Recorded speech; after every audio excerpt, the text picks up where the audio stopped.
Mas Suryo CS yang sudah mendapatkan satu anugerah ya, diterimanya Prafit oleh Majelis Hakim, dan kepada seluruh masyarakat rakyat Indonesia, teruslah bersuara untuk menegakkan kebenaran keadilan di bumi pertiwi kita agar Indonesia menjadi negara yang adil, makmur, sejahtera, dan juga bisa menjadi negara adidaya utuh ya.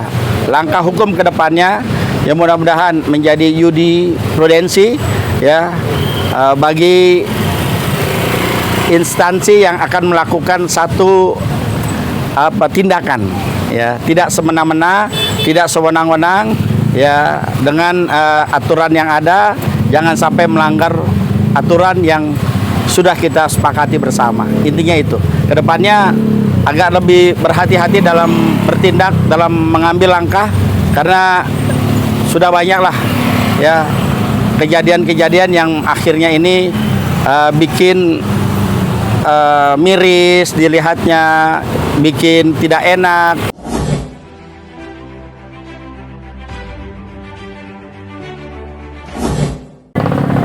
Baik, assalamualaikum warahmatullahi wabarakatuh.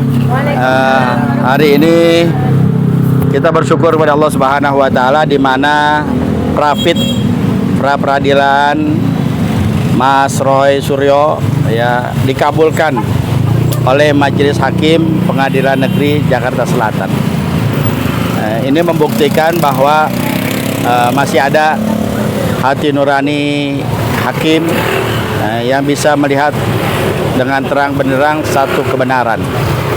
Maka dari itu, jangan pernah kita merasa lelah untuk menyuarakan kebenaran, untuk selalu berisik, untuk mengingatkan orang tentang kebenaran, karena kebenaran tidak pernah salah. Kebenaran tidak pernah salah.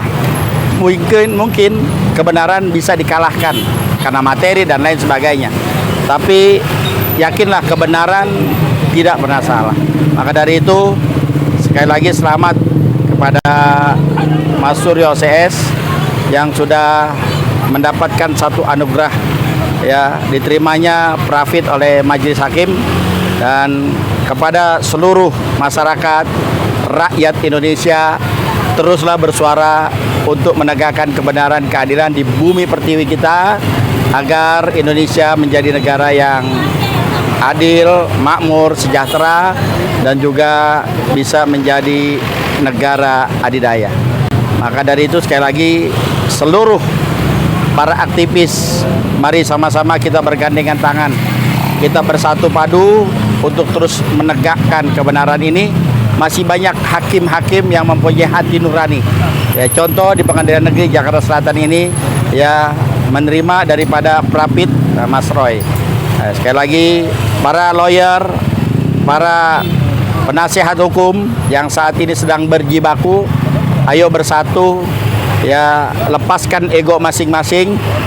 Kita menegakkan kebenaran hanya satu, mencari ridho Allah Subhanahu Wa Taala ya. Kalau itu sudah menjadi prinsip kita, maka sudah tidak ada lagi di antara kita ini silang sengketa, tidak ada lagi ego di antara kita.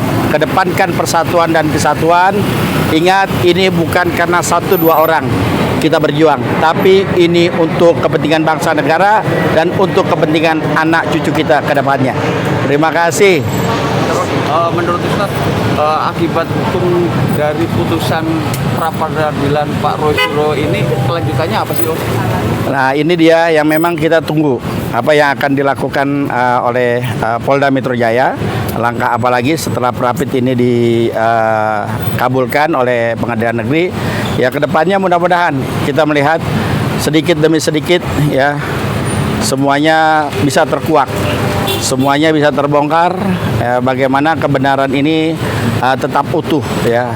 Langkah hukum ke depannya ya mudah-mudahan menjadi jurisprudensi ya bagi instansi yang akan melakukan satu tindakan ya, tidak semena-mena, tidak sewenang-wenang ya, dengan aturan yang ada, jangan sampai melanggar aturan yang sudah kita sepakati bersama. Intinya itu.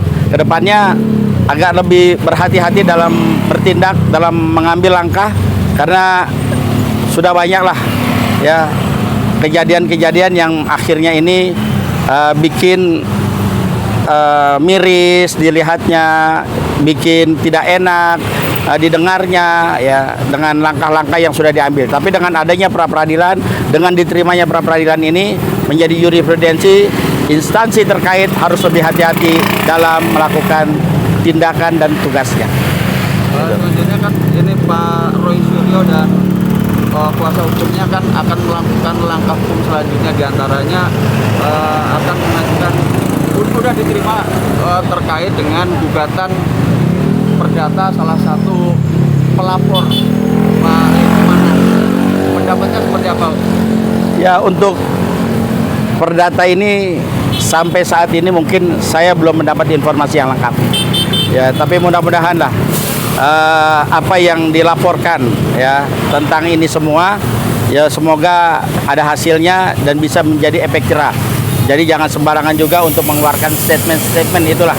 Ya, intinya kita ini hidup berbangsa dan bernegara ya. Kita ini bermasyarakat, kita ini sama rakyat Indonesia setidaknya bisa menahan diri dalam perkataan, ucapan dan perbuatan kita agar tidak ada lagi ya bahasanya ini kan menyangkut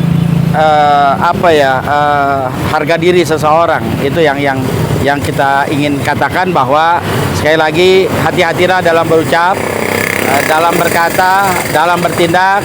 Ucapan kita, lidahmu adalah harimaumu. Kadang-kadang bahasa itu akan balik lagi kepada kita.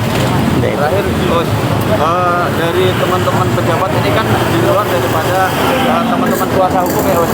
Terus upaya-upaya apa memberikan support kepada Pak Roy Suryo dan teman-teman seperti Bu Dr. Tifa dan ada klaster satu yang lain?